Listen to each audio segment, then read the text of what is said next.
Okay, everybody, podcast number 4, Primitive Substance, the YouTube channel. And I have a real honor to have Jerry Marotta with me today. And what a way to start off our shows with a great guest. And Jerry, nice to meet you, and thanks for coming on. Awesome. Thanks, Dennis. Thanks Oh, for having me. sure. And you're based in where? New York State? I'm in Woodstock, New York, upstate Okay. New York in the Catskill Mountains. Got it. I'm in central New Jersey. Okay. And Where? South Plainfield area. Okay. So I have a little home studio here, and then I thought now would be a good time.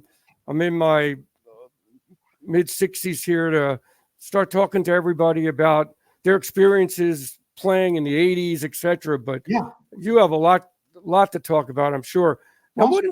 what inspired you to start playing drums? That's my first question. It's a good one. It's a good story. Well, my older brother is also a drummer. I don't know if you know that or not. No. You don't know that. Okay. No, okay. He's played with more people than I have. I mean, Oh, how about that? my brother's a very, very successful Rick Marotta. Sometimes. Oh, yes. Now I know. Okay. You I didn't put 2 and 2 together there. Now I know what it is. And so he didn't start playing the drums until he was in college, first year of college. Okay. And this is back in like the mid 60s. He had a friend who got drafted, went to Vietnam, probably 1965, maybe 65, 66. And my brother talked him into letting him keep his drums at our house while he was gone. Okay. And so he set the drums up in the attic of our house, and he started banging around on them. And then I was 10. He was about 18. I was 10. Just when he wasn't playing the drums, I would go up and I'd bang around on the drums. And How about that? And I just really loved it. I loved it. And through years of therapy, I've got to understand that I'm ADHD, Okay. ADD, and I'm also obsessive compulsive. So when you put those two things together, like sitting down at the drums was like taking Ritalin, it was like taking a drug, and it was just the hands and feet, everything going. It was awesome, and so I really gravitated towards the drums, and I hung out up in the attic a lot. Okay. Listened to my brother play, and then we were just mostly playing to records, put records on. Neither of us ever took any lessons per se.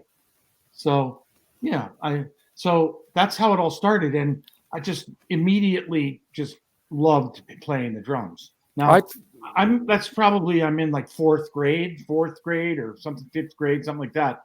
So I had been taking clarinet. How about that? School, and that I wasn't doing well with the clarinet at all, according to my music teacher. That's an extreme from drums to clarinet. On one of my report cards, the teacher wrote, Jerry has absolutely no aptitude for the clarinet. Oh boy. So that's I started playing saxophone. But it was drumming that really got me kind of excited. So I started doing that. Oh wow. Started playing, just banging around on the drums, and it all began there. And within, between my brother, listening to him play, and we also had some friends. One friend of my brother's in particular, who grew up in the same area that I did, which is in Westchester County. Okay. A suburb of New York, was a guy named Andy Newmark, who's also. Oh, I know him from the John Lennon Double Fantasy record. Exactly. So Andy was a teenager, he was young, and he would come over and he would give my brother, he'd just give him some pointers and things to work on. He helped him get started, and I would listen to them, and then I'd go up and do my thing. So anyway, that's how it all began. And wow, really just I loved playing the drums. It was like soothing for me. Yeah. What I noticed about your playing too, that I really love, is you have such great sounding tom-toms. And Yeah. I mean, I'm a drummer myself. I was as a kid, and I kind of switched to percussion and other instruments, but I had a Rogers drum set. And I always loved what you're playing was how deep and rich those toms sounded that you played. Yeah. Yeah, it really made a big difference. I mean, well, I think I've somehow, I don't know how, but I've somehow have figured out how to tune drums, even though I don't spend a lot of time doing it. It's not like I don't sit around like the science of drum tuning. Right. It's very funny because I'll go work in a studio and I'll be playing on the studio drum kit, and which are okay, and I can't tell you how many times the engineer will we'll get a sound, and then we'll go in and we'll listen to what the drums sound like, and I can't tell you how many times I get, these drums have never sounded this good. No, it's amazing. I don't know what you're doing, but these drums they just sound fantastic. On everything you've done. I mean, and especially, well, we'll get into it, the Peter Gabriel records, but oh man, the intensity on those drums really made those records happen. And what kind of drums were you using? Like Ludwig, or is there certain kind of drums you use now? No, when I started out, when I first started out, I had, my first drum kit I got when I was 12 was an old Gretsch, an old Gretsch kit, probably similar to your old Rogers kit if it was an old kit, Right. 22, 13, 16, and no snare drum, or I like a Ludwig Superphonic or Sensophonic, whatever that. Right. I bought that drum kit from some friends, from a family friend. They had these drums, and so I started out on those. Okay. Then the first upgrade of my drums was in 1975. I auditioned for and got the job and started playing with a band called Orleans. Okay. Right. Sorry. I don't know. That's okay. Kind of okay. I hear you now. Kind of froze there. Yeah, I'm here. So Orleans. The point is that when I started playing with Orleans, I bought. That was the first time I actually. I got a brand new drum kit. It was a pearl fiberglass kit. And this is like 1975, 76. Right. And I almost want to say that at the time it might have been the kit that Steve Gadd was using. Not that I was a Steve Gadd fanatic, although I think he's brilliant drummer. But my style, my drumming, I don't play anything like Steve. But anyway, that was the first like drum kit that I actually went out and picked and bought. And then in 1979, I went to Japan with Hall & Oates. Oh wow, that's right. And I met up with the head of Yamaha drums. Oh wow. And they supplied drums for me, and at that point, I remember he said, "You're not famous, but we think you're going to be." How about that? So we're going to send. They sent me. I went back to New York, and I was in New York, and one day I got to my apartment on the 6th floor, and I get up to my door, and there's a pile of boxes in front of me. Oh wow, that's great. I didn't even know they were coming. There was unbelievable. A pile of boxes, and so the point of this is, from that point on until today, I've been a Yamaha artist, and how about that? I've always played Yamaha drums. When you came to see us play, right in what was it, 78? Yes, I believe so. Right, it was 1980, I believe. All right, Peter shaved his hair.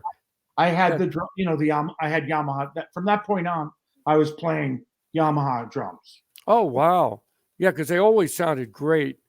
They made great drums. Oh yeah. So jumping a little bit to the Peter Gabriel era, that's what I remember you most from. Sure. And I was always a big Peter Gabriel fan. And I was So as wondering I know. How did you ever meet Peter? Was it through an audition or did he know somebody? oh, I'm going to tell you exactly. It's totally weird. So I joined a band called Orleans, my absolute favorite band on the planet. Okay. I don't know if you know the band, but we had 2 hits. No, I didn't. One was called Dance With Me. Oh, yeah. Other one was called Still the One. Oh, man. Yeah, those are big hits. I know those. Still the One. Right, right. Okay, so I wasn't in the band for Dance With Me, but I played on Still the One. And that Okay. which is called Waking and Dreaming.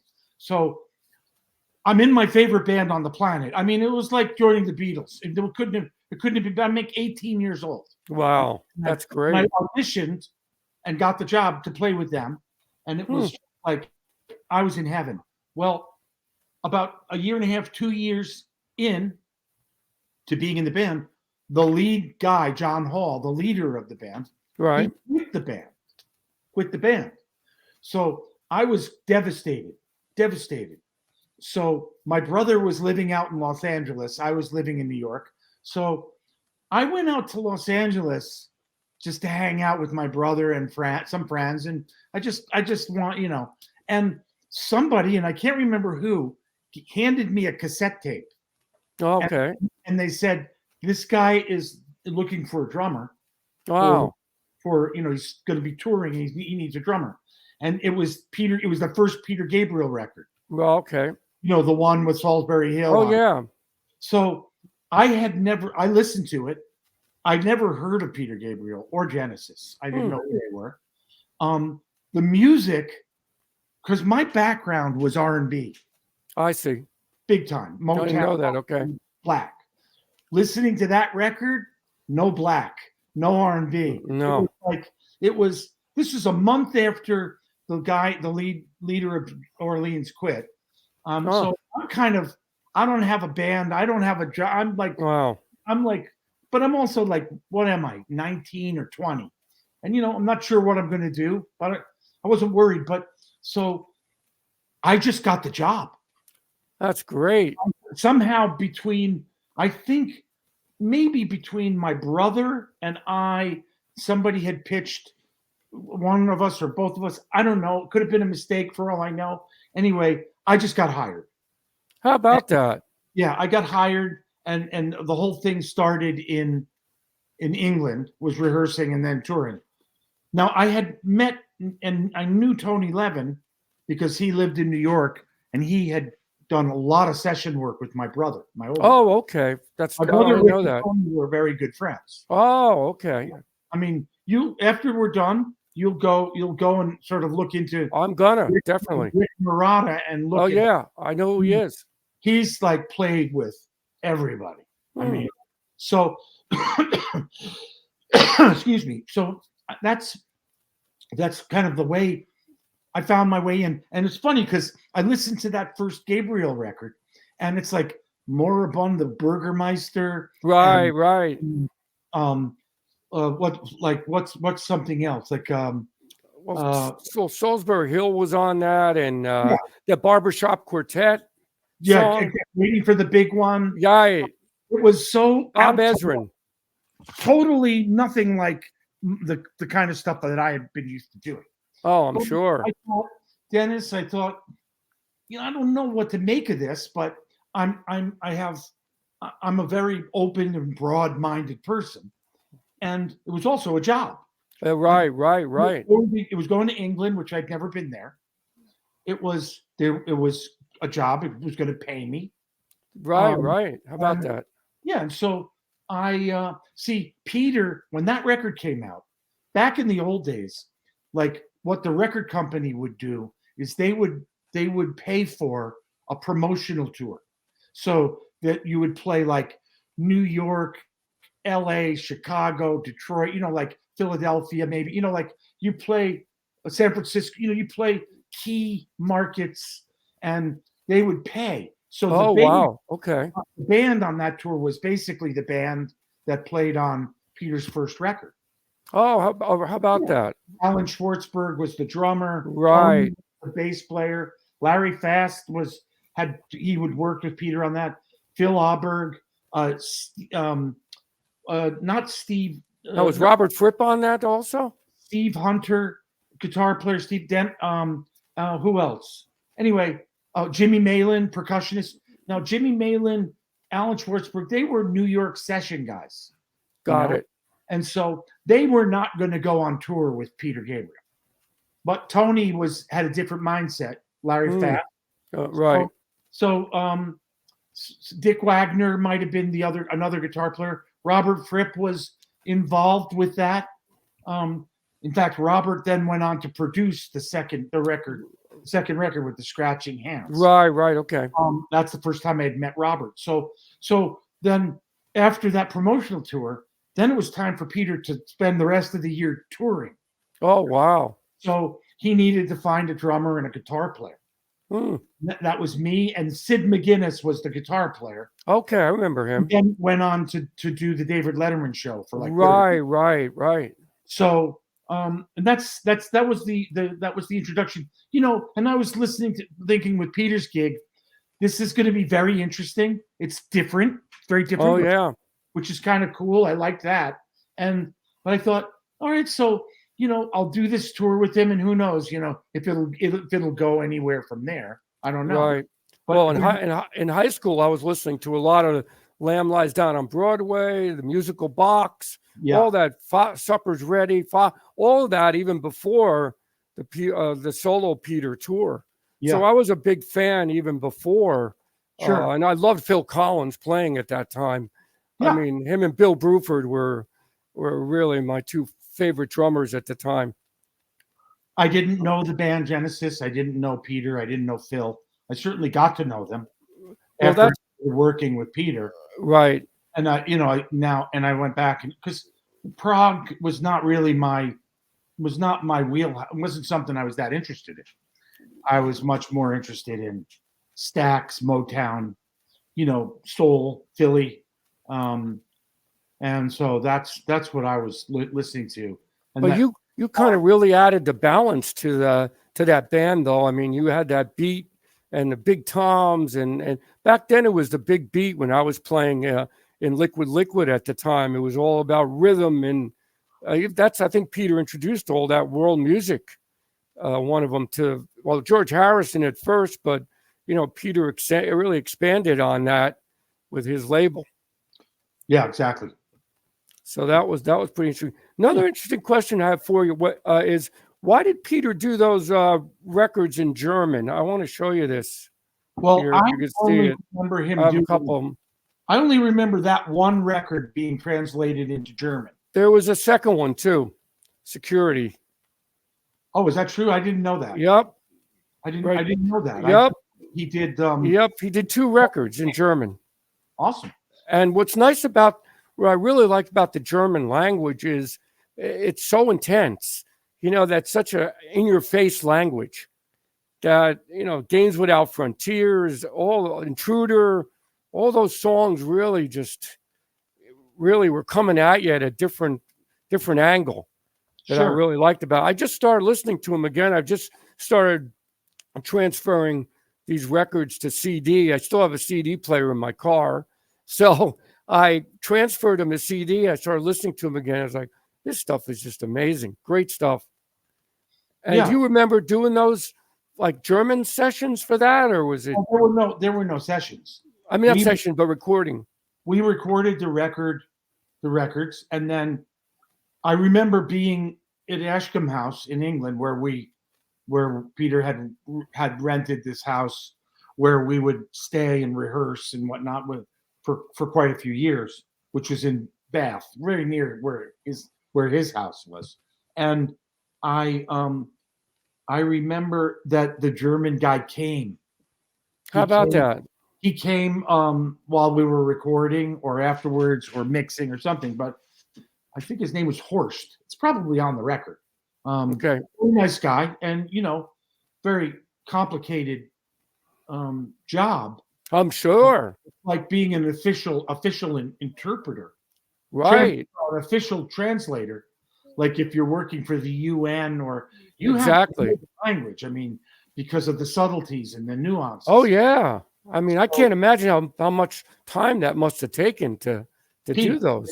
Horst had to come up with the translations, and then Peter had to learn how to sing them. Wow. German is somehow it's very similar to English.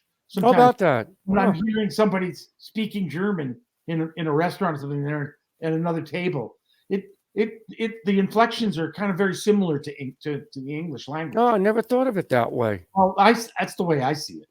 Right. And I remember seeing the South Bank show. They did. Did you ever see that? The making of right. Of course, And the whole experience. Right. Now, how did it take a real long time to do these records? Were you there and trying to figure all this out, or were you there for a while, or come back and forth? Yeah, not as much time as it takes now. I mean, right. Peter would, like, little by little, he would take years to make a record. But I know. then it might be a year or a year and a half. But okay. We would just get together, and we would he'd have some ideas, song ideas, and then we would jam. Okay. We get together and we would start kind of fleshing out different ideas that he had just by right. playing. I think it's in the South Bank. That South yes. Bank. I think it kind of sort of it implies that. Right. That's what it looks like. I'll have to look at that again. Yeah. Before we move on, I just want to mention about the Halloween show. That was really, really fun to see. It was at Rutgers University. It was at, I graduated from Rutgers at the time already, but it was on the Livingston College campus. I think it was at the basketball arena. And it was fantastic. You guys marched in. It was, on the drums, Peter and face paint, and it was quite an amazing show. Yeah. So I want to compliment you on that. That was a great night of music. That's what Peter does. He's an incredible showman. Oh, and he's probably a soft-spoken guy in real life. I don't know, but it just seems like he pretty much is. That's how people are. It seems like in this. Sometimes we're great musicians are quiet in real life, and then they come to life when they're ready to perform. Of course, that makes sense. So you did things also with Elvis Costello also, and a couple. I did a record with Elvis called Spike. That's a great record, I think. I believe. I did a record with Paul McCartney. Probably. Oh, really? Yeah. Well, that must have been fun. Press to play. Worked with Hall & Oates, Stevie Nicks, Robbie Robertson, Cher, Sarah McLachlan. Oh my gosh. Dan Vega. I mean, I have a long. I know. Joan Armatrading. I liked her. She had a great voice. Great. She was awesome. I mean, I just, I was freelancing. Hall & Oates, I did about 3 records with them. And, but my real, my allegiance and loyalty for some reason was with Peter. Yeah, that's what I know you from. Yeah. I mean, I tried doing the other things. I didn't look up your discography only, before we did the couple days ago, and I thought, wow, I didn't realize you did all this session work, because I know you from Peter. Peter shows and the records and everything else. So you've had quite an amazing career. Yeah, I've been very fortunate. That's what it takes. Luck too. You have to be at the right place at the right time. For me to get in that Liquid band, that I was in college, the gentleman next to me had a poster. Hey, come for this jam, percussion jam. I went to the jam, and then everything fell into place, because we were playing more like nightclubs in New York at that time. Yeah, nice. the big dance clubs. And you were playing drums? No, I was playing percussion. Marotta, rototoms, that kind of thing. And then we had a drummer, singer, and bass player. That's it. No electric guitar. And we had a very unusual singer. And then I don't know if you know, Grandmaster Flash had this song "White Lines," big hit that they took from us. They copied it off of us. There was a lawsuit we tried to get together with our label, and it was a big mess. But anyway, did you get anywhere with it? Well, we got some of our rights back anyway, but it took a while. You know, that's how it is in the music business. You know, we got ripped off, but in the end, at least we seem to get our rights back again, most of them, and that's the main thing. Yeah. So, what are you doing now? What kind of music are you still recording? Are you still in playing sessions? I'm playing, recording. I do, production. Great. I kind of got more into production work, which I like. I really enjoy doing. But I play. I also am a partner. I have a studio here called Dreamland, which is a residential recording studio. Not Oh, okay. It's in an old church built in the late 1800s. Oh, So fantastic. yeah, we've got I've been doing that for like, I don't know, 15 years, maybe 12, 15 years. That's been fun. It's a phenomenal facility. Incredible. I'd love to see that someday. Go look it up. And if you someday, if you decide to take a ride up here, I would love to.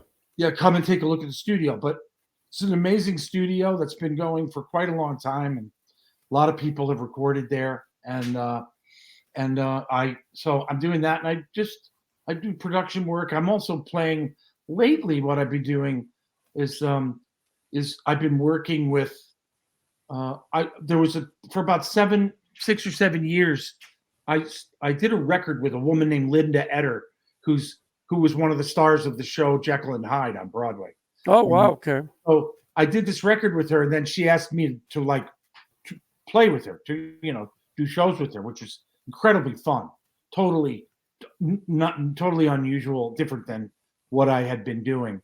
It's like sort of Broadway, the Great American Songbook, Got it. big band kind of stuff. She's got an amazing voice. So how about I gotta look her up? Quite a few years playing with her, and then around the same time, I was starting to work with a guy named Anthony Rapp, who was one of the he was one of the stars of the show Rent on Broadway. Oh, I've heard of that. Okay. The original show, Rent. So he was doing concerts with Adam Pascal, who was one of the other stars of the show Rent. Oh, so okay. We would go out and play some shows occasionally that each one of them would do a set, and then they'd get together and we'd do a couple songs from the show Rent. So, and now in the last like year or two, Anthony has a show, like a Broadway kind of show, one-man show, which is based on a book that he wrote about his experience of getting the job in a show, an unknown show called Rent, right, and workshopping it for $300 a week, and then eventually ending up on Broadway, and it was like a huge hit on Broadway. Oh, I've heard of that. So he wrote a book. So I'm going to Boston on Monday for 2 weeks. We did 5 months in New York off Broadway.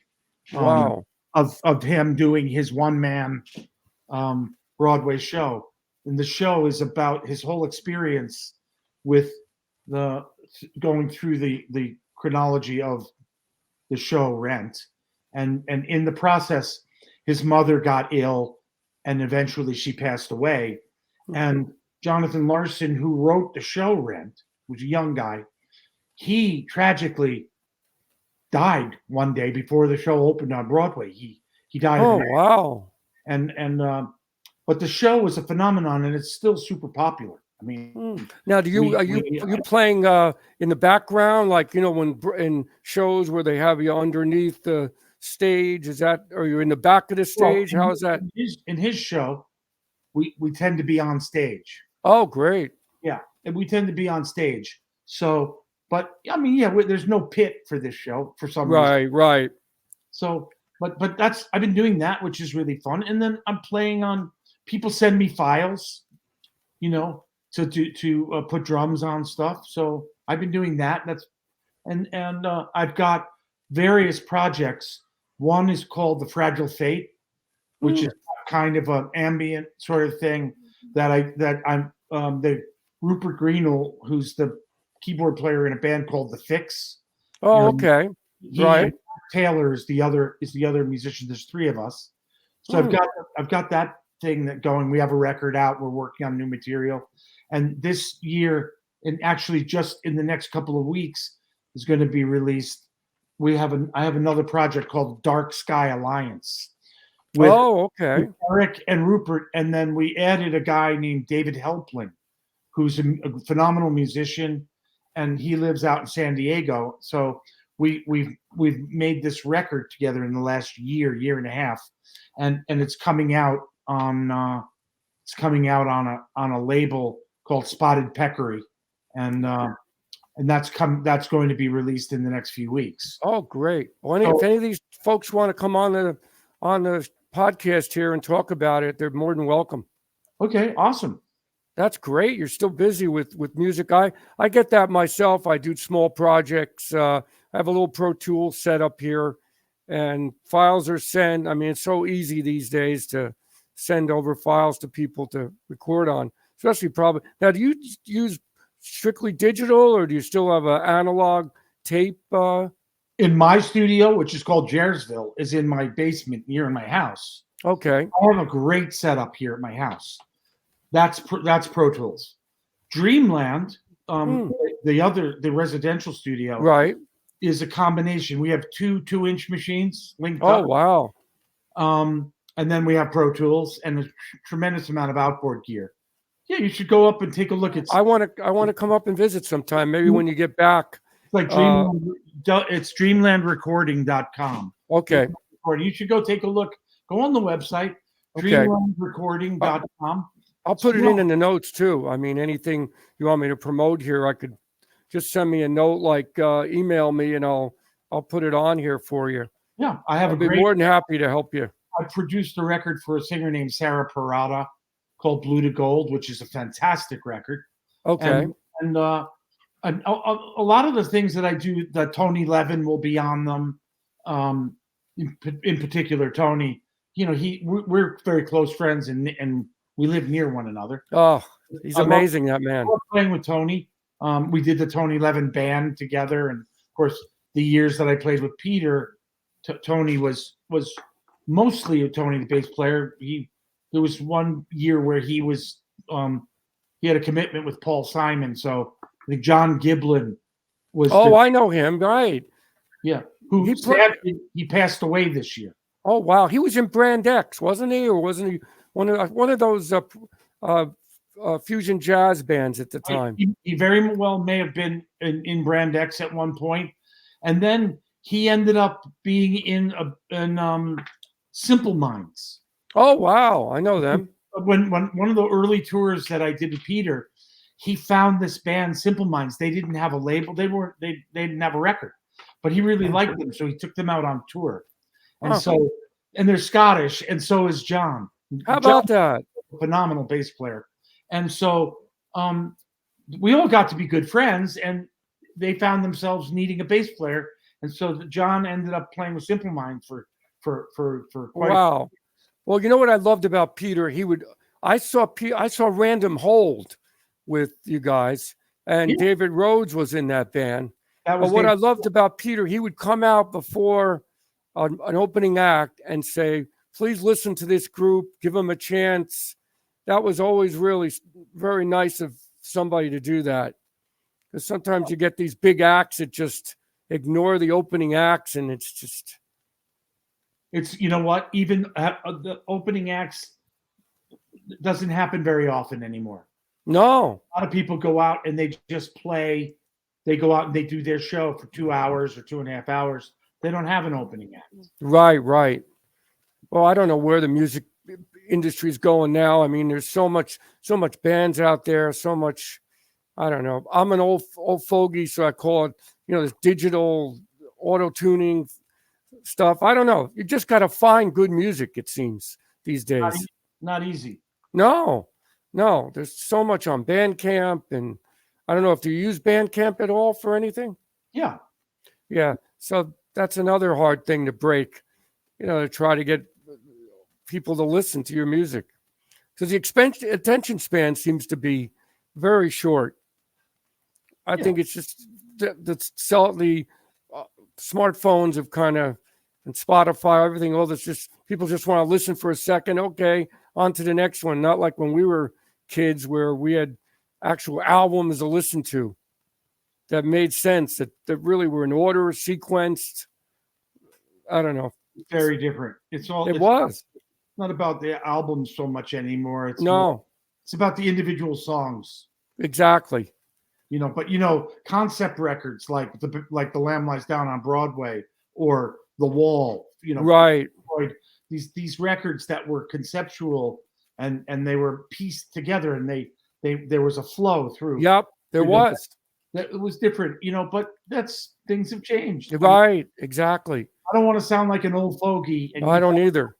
But it's just I miss back when you would get a record and you'd be real excited, and so you'd put it on the turntable and you'd listen to the first half of the record, and then it would stop and you'd have to go and flip the record over. I didn't think about that. Right. And then you'd have like a little break, and then you listen about 20 minutes, 22 minutes or 18 to 22 minutes on one side listening, and then flip the record over and listen to the other side of the record. That was just the way things were done. And then the records were big. Right. And you opened them up to beautiful artwork. Insert, and there's credits, there's stuff written on the sleeve that's holding the Yep. There was a lot of information and pictures, and it was big. Yep. Now it's just different. It's all different. I love seeing the instruments on each song.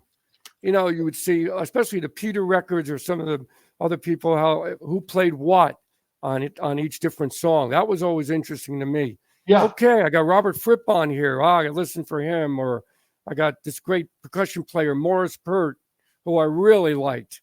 He was a big influence on me. Morris Pert. Yeah, of course. Grand Act. And then Jamie Muir from King Crimson. Yeah. Those two guys I really liked.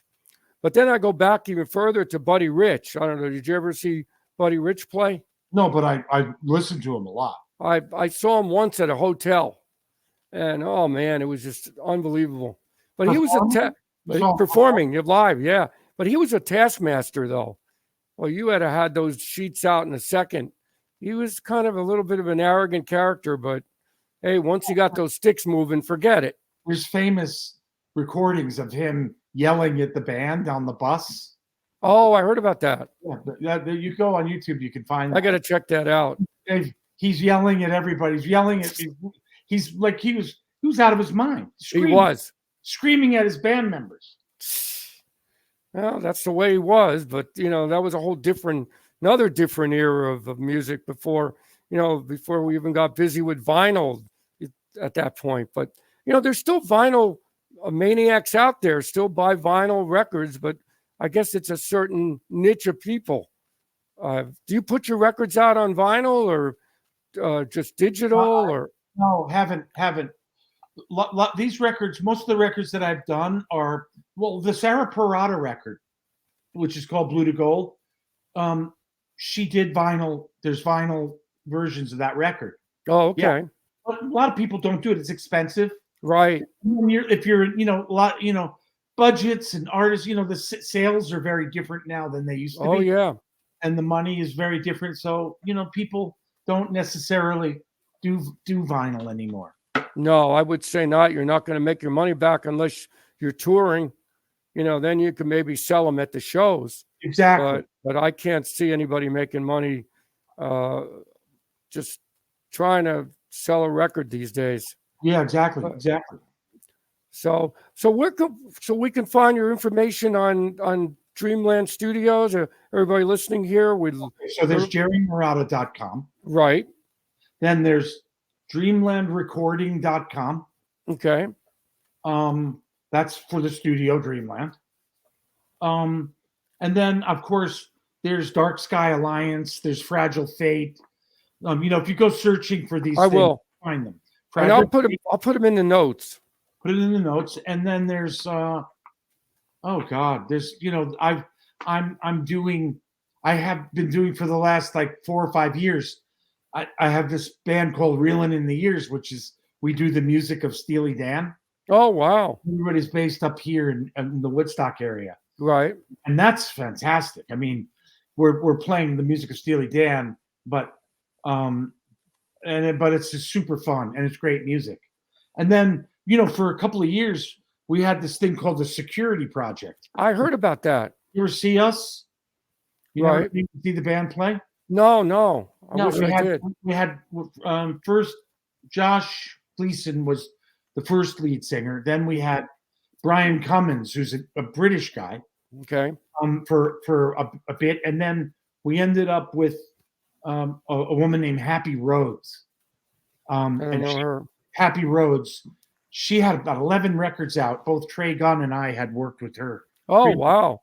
But it was interesting to do the music of Peter Gabriel, but performed by a phenomenal band and sung by a woman, not by. Oh, wow.